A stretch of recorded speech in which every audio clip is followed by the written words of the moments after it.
que está muy cerca de él, pero eso no va a ser. Hay que encontrar el ángulo y bueno, ¿ya se oye? Okay.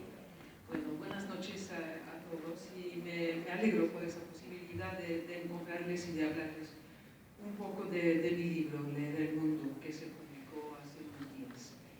Bueno, es una buena oportunidad para expresar mi gratitud al Fondo de Cultura Económica y particularmente a Alejandro Arcaín, a Horacio Sabaggio-Lerí, a Mariana Rey, Ezequiel Acuña, Lola Rubio y a todos los que acompañaron su publicación. Agradezco también calurosamente a Vera Waxman, quien lo tradujo con cuidado y talento, a Daniel Goldin, quien me había acogido en el fondo hace 16 años para editar mis primeros libros en castellano y quien escribió El Liminar, y a la Fundación también, agradezco también a la Fundación El Libro y particularmente a Martín Grebelsbacher, Oche Califa y a Yelena Bardero por haberme invitado a Buenos Aires. Básicamente, Leer el Mundo es un compendio de conferencias que pronuncié en los últimos años para contestar a las preguntas que me hacían de manera reiterada los que me invitaban.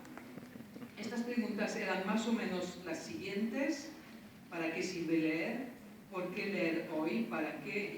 ¿Por qué incitar a los niños a que lo hagan? ¿Cuáles son los fundamentos de la importancia de la literatura? Pero también, de manera más amplia, de la transmisión cultural. Me hacían estas preguntas porque el retroceso de la lectura regular de libros era manifiesto en muchos países, lo que resultaba deprimente para muchos mediadores culturales y los hacía dudar un poco del sentido de su trabajo. Ahora bien, yo tenía fama, difícil de sostener, de levantarle la moral a las tropas. También me plantearon a menudo otra pregunta: ¿cómo hacer para dar el gusto por la lectura y por las prácticas culturales? Traté pues de contestar bajo varios aspectos que cambiaban un poco cada vez. Así entonces tuve ganas de enriquecer estos textos y de reunirlos para dar forma a un libro dedicado no solo a la lectura, sino a la transmisión cultural en su conjunto. Un libro nutrido con mis investigaciones, por supuesto, y con los trabajos de otros investigadores, pero en el que me desvío en función de mis asociaciones, en el que hago digresiones, cuento historias o recuerdos personales. Todo esto para decir cosas muy sencillas, en resumidas cuentas, pero que tal vez había que recordar. Un libro que de hecho es un alegato para que la literatura oral y escrita y el arte bajo todas sus formas tengan lugar en la vida de todos los días, en particular en la de los niños y los adolescentes. De entrada reivindiqué un tono comprometido, porque estaba muy irritada por la omnipresencia de dos discursos, por lo menos en mi país, el discurso utilitario y el de la queja. Los partidarios del primer discurso aprecian todo en función de un utilitarismo estrecho y miope, de una rentabilidad contable que interroga la razón de ser de todo lo que no contribuyera directamente a adaptar a cada uno a las exigencias de la economía. Los adeptos del segundo discurso, por su parte, se afligen sobre el hecho de que los jóvenes ya no leen, que la transmisión cultural está en crisis, lamentándose por el mundo perdido, un mundo perdido del cual no estoy convencida de que haya existido jamás, aunque es cierto que unos cambios muy profundos ocurrieron en las últimas décadas. No soportaba ni lo uno ni lo otro. Ambos enfoques me ponían nerviosa y me aburrían. Ambos me parecían sobre todo muy perjudiciales porque tenían unos efectos desalentadores. Y yo sabía que en todas partes, o casi, existían docentes, bibliotecarios, psicoanalistas, escritores, artistas, ilustradores, libreros, editores, que no lloraban, que no deploraban la gloria de la lectura perdida, sino que inventaban día tras día formas de compartir en torno a bienes culturales. Observaba que más allá de los contextos críticos que estudié en mi libro anterior, estas experiencias de transmisión cultural se multiplicaban en muchos países a los que me invitaban o de los cuales me contaban. Así pues, había una buena noticia, y es que no estamos solos. Tenemos amigos, tenemos cómplices en todas partes. Este libro entonces también es el libro de los amigos. De los amigos que nutrieron mi trabajo a lo largo de mis viajes y de los intercambios que tuve con ellos. Uno siempre piensa entre sí mismo y el otro, en un diálogo. Y detrás de este libro hay muchas conversaciones, muchos diálogos invisibles, y algunos de ellos los tuve con argentinos, a veces sin que ellos lo supieran y sin que yo fuera consciente de ello. Por ejemplo, cuando terminé este libro, me acordé de que al fin del libro anterior, El arte de la lectura en tiempos de crisis, en la penúltima página, citaba a Graciela Montes, diciendo que, cito, lo primero que hay para leer es lo que está ahí, el enigma, el mundo. Graciela lo decía en una entrevista en la que incitaba a los padres no solo a leer libros con sus hijos, sino también a leer el mundo junto con ellos. Por ejemplo, a mirar el barrio en el que viven, o los cambios que han ocurrido a lo largo del año. Inconscientemente es probable que aquellas frases de Graciela se abrieran paso hacia este nuevo libro y a su título. Es muy probable que al escribirlo también trate de continuar un diálogo con la gran educadora por el arte Mirta Colangelo, que era poeta en todo lo que hacía. Ella también me recordó que lo hay que leer es el mundo. En los encuentros que tuve con ella, gracias a Gustavo Bombini, en las relaciones epistolares que siguieron, Mirta hizo que yo me sensibilizara, más allá de la lectura, a toda la dimensión de la educación por el arte a la que conduce ese libro en el último capítulo. Bueno, otros argentinos están ocultos en las páginas, pero no les diré cuáles. Por esa razón, estoy muy feliz de haberlo confiado a un editor en este país. En esta presentación voy a tirar dos hilos que recorren la mayoría de los textos en libros. El primero, desde la más tierna edad y a lo largo de toda la vida, la literatura oral y escrita y las prácticas artísticas son un componente esencial del arte de habitar. Están en estrecha relación con la posibilidad de encontrar su lugar, un lugar. El segundo hilo, la literatura y el arte permiten la figuración de regiones de nosotros que eran impensables y relanzan el pensamiento, pero un pensamiento que no se limita al pensamiento racional. Así, los paisajes exteriores, para comenzar, y los paisajes interiores a continuación. Para tirar el primer hilo, comenzaré con un recuerdo personal que cuento a principios del libro. Hace algunos años me encontraba en Brasil para dar unas conferencias. Yo ya había viajado en países del hemisferio sur, y entre ellos en la Argentina, pero curiosamente nunca había prestado atención a las estrellas. A lo mejor no había tenido la oportunidad de dar un paseo por la noche, o el cielo estaba cubierto, como pasa frecuentemente en las grandes ciudades, por causa de la contaminación de la atmósfera o por el volcán. Hasta ese día en Brasil, donde una amiga me llevó al campo en Minas Gerais. 4 horas de ruta para llegar a una fazenda, una hacienda, una explotación cafetera muy bella y descubrir sus pequeñas casas blancas con puertas azules, sus bananeros, sus bugambilias, sus tucanes y venteveos que gritaban. Yo estaba encantada. Hacia el final de la tarde fuimos a caminar cerca de la fazenda. La noche cayó muy rápidamente, como siempre pasa en climas tropicales. Luciérnagas en las arboledas empezaron a brillar por todas partes y a revolotear. Era extraño. Alguien hizo referencia a unas historias de fuegos patrios. Y por encima de nosotros, las estrellas compusieron poco a poco un universo completamente desconocido, inquietante.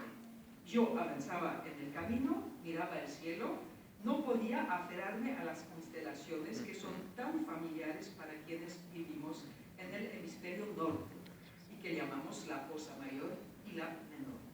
Este cielo no me decía nada, no evocaba nada.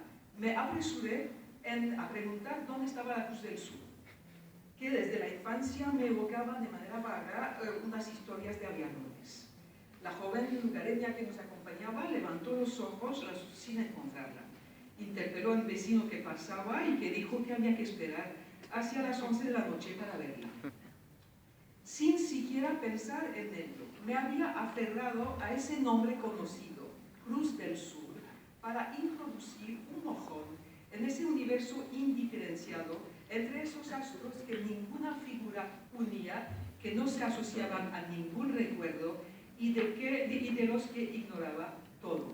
De ese cielo no me habían dicho nada, no me habían transmitido nada, solo el destino funesto del aviador Mermoz en un avión llamado Cruz del Sur, del que yo me había enterado en un periódico para niños cuando tenía 8 o 9 años. Ustedes lo saben, una constelación no tiene ningún fundamento científico. Las estrellas se reagrupan por nuestra única necesidad de vincular, de disponer conjuntos, nombrarlos y contar historias sobre ellos. Todas las culturas compusieron ese cielo humano para intentar domesticarlo, familiarizarse con él, para que no seamos presa del pánico cuando cae la noche. Todas las sociedades lanzaron sobre el cielo una red de palabras, de historias, de las que nos apropiamos fragmentos desde la infancia, de la misma manera que la arrojaron sobre el mar, los montes, el río o la ciudad. Aquella noche en Brasil tomé conciencia de hasta qué punto la transmisión cultural era una presentación del mundo y hasta qué punto presentar el mundo no significaba solo designar, nombrar las cosas en su presencia, sino también dar a lo que nos rodea una coloración, un espesor narrativo, legendario, imaginario. Para que un espacio sea representable y habitable, para que podamos inscribirnos en él, debe contar historias. Lo que vuelve habitables las ciudades o los pueblos o los montes o las casas es por supuesto que hayan sido pensados con arte y ciencia por, qué sé yo, arquitectos, jardineros, urbanistas, albañiles y decorados por los que viven en ellos. Es también la presencia o el recuerdo entre los muros de seres queridos, pero también que no estén limitados a la realidad material, sino aireados por toda una parte invisible, legendaria, ficcional, con la que se puede soñar. Tomo un ejemplo del escritor griego Yannis Koutsakis. Cuando era niño, su padre le contaba de Creta, donde había pasado su propia infancia. Evocaba todo un universo oriental de colores fuertes, que no se parecía en nada al que el joven Yannis conocía, pero que era tan real, dice él, como el mundo que yo podía tocar, las casas, los barrios, los lugares en los que vivía. Era un mundo que completaba y prolongaba el mío y en el que me parecía que yo también ya había vivido. Hay que presentar lo que nos rodea a los niños para que puedan componer este universo invisible, tan real como el mundo que podemos tocar y que lo complementa. Es uno de los grandes componentes de ese oficio tan complejo, el más viejo del mundo, sean cuales sean sus formas, ser padres. Es probablemente también uno de las más agradables. Los padres disponen de recursos intelectuales que ningún diploma se habilita, pero que son esenciales, como la aptitud para inventar gestos, palabras, relatos, para introducir los niños en el mundo de manera poética y hacer de los rituales cotidianos unos momentos de fiesta compartida. O para presentarles el mundo de antes, al contarles su historia o aquella de sus antepasados, como este padre con la Creta de su propia infancia. En muchas familias de diferentes medios, y cualquiera que sea su forma, la transmisión cultural está muy viva. aun cuando las modalidades y los contenidos han evolucionado. En otras, por el contrario, la transmisión está en problemas.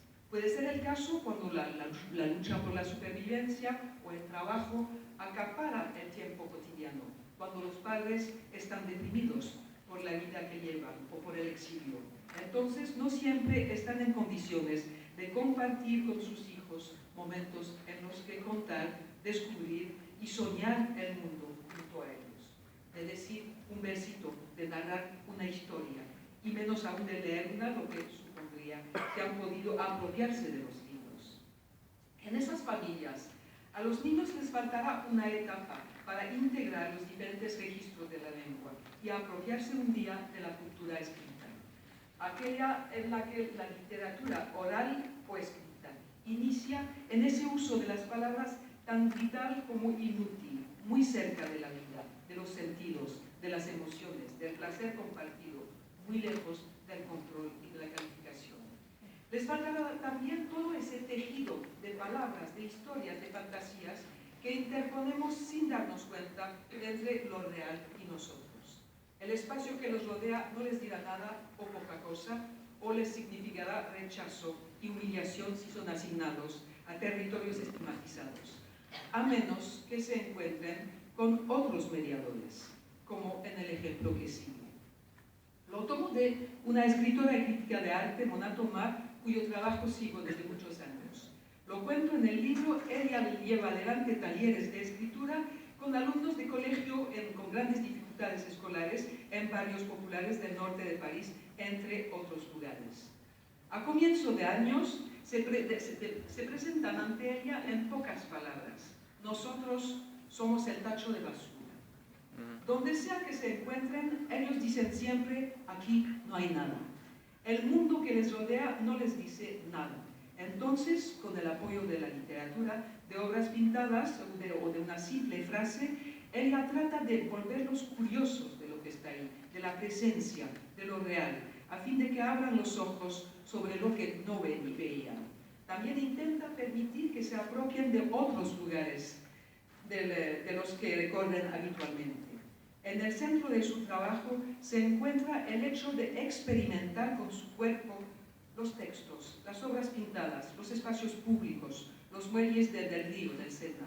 Todo sirve de pretexto para abrir los ojos, sentir, leer y escribir.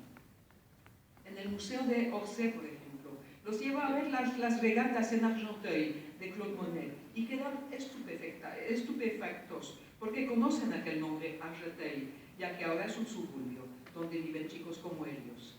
Ella les habla de la época en que vivía Monet, de los carros con caballo por las calles, y les pide que se imaginen una regata en la que habían participado. O bien les cuenta: ayer era domingo, fui a pasear con un amigo, nos compramos algo para hacer un picnic, recorrimos el canal y debajo de un puente descubrimos una inscripción: soy la pared, déjadme tranquilo. Piensen ustedes, me gustaría que me cuenten cómo sigue. Explica: yo abro pistas, quiero que vayan por ahí, van a conocer el camino. Puedo hacer eso con arquitecturas, jardines, edificios. Les hablo, por ejemplo, de Versalles, les cuento que es la historia de alguien que se creía Dios. O les hablo de los celos entre Luis XIV y Fouquet, que vean que todo aquello vino del deseo. Ella abre el espacio real, material, sobre otro lado, legendario, geográfico, histórico. Algunas palabras leídas en una pared bosquejan una experiencia poética. Calles o tierras que no decían nada sugieren historias. Ya no son espacios indiferenciados, cerrados, sino lugares dotados de una profundidad, a partir de los cuales soñar, pensar, han llegado a ser un poco más habitables. La capacidad de atención se afina, se tejen lazos con el prójimo y el lejano, se hace un lugar al otro y quizá a cada uno, porque hay muchos otros en lo que ella propone. Gente que hace una regata en el siglo XIX, Luis XIV y Fouquet, una pared que habla misteriosamente, y ese rodeo por el otro vuelve a dar movimiento, deseo. Podría darles una cantidad de ejemplos como este, En el libro vienen otros, y entre ellos algunos que se sitúan en la Argentina. Ahora bien, en Francia como en la Argentina, los que impulsan esos talleres no lo hacen solamente porque el escrito ocupa un lugar fundamental en nuestras sociedades y porque es muy importante hacer deseable su apropiación por varios desvíos. Lo hacen también porque sienten que lo que está en juego es la relación con el mundo. Estos mediadores tienen un conocimiento íntimo de la importancia vital de la literatura, del arte o de la ciencia a veces, cuando es poética, y luchan para que cada uno tenga derecho, desde la más tierna edad, no solo a apropiarse de la lengua y formar su espíritu crítico, no solo al saber, sino todavía a lo imaginario, a la metáfora, a una ensoñación mágica y a un cotidiano en el que una dimensión artística pueda encontrar un sitio. Intuyen que a menudo las poblaciones marginadas están privadas también de la posibilidad de armonizar con lo que les rodea, por lo menos de vez en cuando. Leer o escuchar leer, pero también mirar ilustraciones, pinturas o películas, cantar, contar, dibujar, escribir, eso sirve para dar a lo que nos rodea esa coloración, ese espesor simbólico, imaginario, legendario, esa profundidad a partir de la cual soñar, desviarse, asociar. Sirve para proyectar un poco de belleza, de fábulas, de sueños sobre lo cotidiano. Es en este sentido que la literatura oral y escrita y las prácticas artísticas son un componente esencial del arte de habitar, de esas actividades que consisten, según el arquitecto Henri Godin, en, cito, tejer todo tipo de cosas alrededor de nosotros para amigarnos con ellas, para volvernoslas menos indiferentes. Habitar es disponer cosas en nuestro entorno, reabsorber la distancia con la extrañeza de lo que es externo a nosotros. Abro un paréntesis para precisar que esa temática de la habitat que recorre mi libro como un hilo, a lo mejor los argentinos lo inspiraron en parte. Me explico. A menudo me pregunté por qué tanta gente en este país tenía ese conocimiento íntimo de la importancia vital de la literatura oral y escrita. Pensé que tenía que ver con el hecho de que ustedes habían conocido muchos exilios y capítulos negros en la historia y que supieron transformar las penas en ideas y belleza. También lo relacioné con el hecho de que muchos aquí estaban muy al tanto del papel del lenguaje, de la simbolización, de la narración, de la sublimación del juego en la construcción del sujeto por causa de la fuerte implantación del psicoanálisis. Pero quizá, bueno, es mi imaginación, pero quizá se pueda vincular aquel conocimiento fuerte de la importancia de la literatura con otro elemento. Ustedes tuvieron que hacerse cargo de una historia, pero también de una geografía particular, y domesticarla. Se habló del vértigo horizontal de la pampa, y tal vez era necesario, más que en otros lugares, interponer algo entre estos espacios ilimitados y sí mismo. Poblarlos con historias, con cuentos, poesías, música, para que sean habitables. Marco Giardinelli dice así que en este mundo despojado y solitario que es la inmensa Patagonia, todos los libros que leí me acompañan, me salvan, diría, es inevitable. Quisiera insistir, como lo hago en el libro, en el hecho de que cada día necesitamos esa interposición, ese filtro, ese otro espacio, esa dimensión ficcional y poética, o por lo menos unos recuerdos de pequeñas historias que nos contaron o leyeron. Lo que muchos padres intuyen cuando cada noche cantan una canción de cuna o cuentan una historia a los niños. Pero no es propio de los niños. Cuando empecé a trabajar sobre la lectura, realicé entrevistas en el medio rural en Francia. Cualquier que fuera su edad, su situación familiar y profesional, las obligaciones o las libertades de su horario, las personas que encontraba declaraban leer de noche, en la cama. Desde luego era el momento en el que uno podía leer sin tener aire de perezoso, puesto que las labores diarias ya estaban terminadas, pero no era solo eso. Incluso en el medio rural, en el que lo útil es muy apremiante, lo cotidiano tenía su revés. Escuchemos la esposa de un marinero de unos 40 años cuando la encontramos. Siempre leo por la noche. Si me acuesto a las 2 de la mañana, a lo mejor leeré 2 líneas, pero tengo que leer, es una necesidad. También me acuerdo de aquel hombre que decía, leo por la noche y eso nutre mis sueños. Muchos escritores evocaron la proximidad entre lectura y sueño. Por ejemplo, Marguerite Duras notaba, cito, la lectura es del orden de la oscuridad de la noche. Incluso cuando se lee en pleno día, al exterior, la noche se instala alrededor del libro. O Michel de Certeau escribía que leer era crear rincones de sombra y de noche en una existencia sometida a la transparencia tecnocrática. Detengámonos un poco a esa proximidad entre lectura y sueño, lectura y noche. El sueño es lo que más necesitamos y es más cruel privar a alguien de dormir que de comer. Noche tras noche necesitamos dormir y soñar, incluso si no nos acordamos de nada cuando amanece. Freud pensaba que el sueño era el guardián del dormir. Los psicoanalistas contemporáneos dicen también que el dormir es el guardián del sueño y que por medio del sueño se restaura cada noche la envoltura psíquica vital que los pequeños traumatismos de la jornada llenaron de agujeros. Gracias al trabajo del sueño, aquellos pequeños traumas se formulan en nuestro espíritu de una manera encriptada en la que el lenguaje verbal interactúa con el lenguaje visual.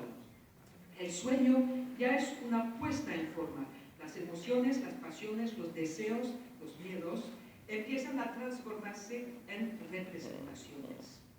Unos grandes psicoanalistas, tales como Bion, Meltzer o Montalis, han visto en el sueño una fuente ignorada del pensamiento. Pero según ellos, esa actividad del sueño no era propia del dormir, sino también diurna. A continuación, el psicoanalista brasileño Leopoldo Nosek dice que las construcciones estéticas, culturales, son el sueño cotidiano de la humanidad y que su ausencia nos destruye. La cultura, en el sentido amplio de la palabra, tiene, según dice, la función del sueño, que nos humaniza y llena nuestra vida de significación y de sentido. Pero mientras que el sueño es una creación individual, que hace sentido solo para cada uno, si es que lo descifra, la obra de arte se puede compartir, aunque sea singular, y permite la figuración de lo que hasta el momento era impensable. Una obra literaria, una obra de arte es algo que está cerca del sueño, pero en que lo más singular pueda tener un valor universal. Y a lo largo de la vida, la literatura, así como otras formas artísticas, hacen que lo infigurable tenga derecho de representación en nuestro psiquismo. Las obras literarias nos representan, nos procuran una multitud de cuadros de los cuales podemos apropiarnos como si se tratara de autorretratos. Pienso, por ejemplo, en Pablo, el hijo de Daniel Goldin. Daniel había encontrado a Pablo, de 8 o 9 años en aquella época, tirado en el suelo, con sus álbumes, hojeando y comentando: eso soy yo, eso soy yo, eso no soy yo, eso soy yo. A cada encuentro, los libros nos prestan también una arquitectura, una forma. Esa arquitectura, eso también soy yo. Leer, contemplar obras de arte sirve para encontrar fuera de sí figuraciones que permiten poner en escena de manera distanciada o indirecta lo que se ha vivido, en particular los capítulos difíciles de cada historia. Sirve para desencadenar súbitas tomas de conciencia de una verdad interior, para pensarla, transformarla, y a lo largo de la vida leer relanza una actividad de narración de la propia historia. Entre líneas, leer hace escribir, aunque eso sea solo en su cabeza. El escritor también soy yo. La literatura, bajo sus múltiples formas, provee un apoyo notable para reanimar la interioridad, poner en movimiento el pensamiento, relanzar una actividad de construcción de sentido, de simbolización. Pero, ¿y qué es el pensamiento? Repetiré aquí algo que mencioné el martes en la Reunión Nacional de Bibliotecarios. Si queremos figurar este proceso con una imagen, para mí no será el pensador de Rodin. Pesado, replegado por completo en sí mismo, cerrado a todo lo que le rodea. La imagen del pensamiento sería mejor aquella de esos hombres y esas mujeres en las pinturas de Manet, soñadores en una playa o en un balcón. O la de Artur Ávila, ese joven matemático que recibió la medalla Fields y que dijo en una entrevista: trabajo mucho en mi cabeza o caminando o en la playa. Me gusta el ruido del mar. Se necesita tiempo para encontrar soluciones. El toque de atención puede llegar por la noche. A veces un problema que se había dejado de lado. Unas cosas se ensamblan por casualidad. Quizás para conservar algo de la noche, unos científicos, filósofos o poetas trabajan todo el día en pijama. Bueno, Jacques Derrida, por ejemplo, lo contó en una película que le consagraron. Cuando estoy solo en la casa me quedo en pijama todo el día, decía. Pero para quedarse cerca del sueño y de la fuerza de su forma de pensamiento particular, existe una alternativa al pijama: la literatura, el arte, que nos aproximan a esa noche donde las cosas se ensamblan, en la que pensamos sin saberlo. Tengo una otra imagen para figurar el pensamiento, y es la de Dr. House, que todos conocen. Y Dr. House, que necesita siempre a los otros